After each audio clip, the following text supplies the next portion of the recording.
សូមស្វាគមន៍ពុកម៉ែបងប្អូនប្រិយមិត្តទាំងអស់គ្នាដែលបានចូលមកទស្សនានៅតម្រុយឆ្នោតយួនហើយនៅថ្ងៃនេះផងដែរក៏បានយកលេខថ្មីឆុតទៀតហើយ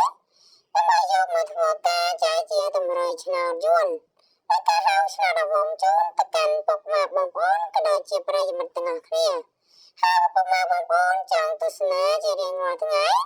ក៏សូមកុំភ្លេចជួយចុច Subscribe និងដាក់នៅសញ្ញារូបកណ្ដឹងអ្នកមកផងដើម្បីទទួលបាននូវលេខអាវងចែកលេខច្បាស់10 2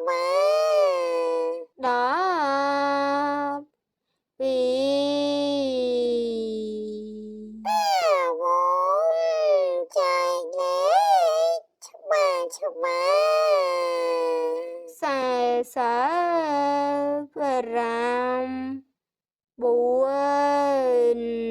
អាវងចែកលេខ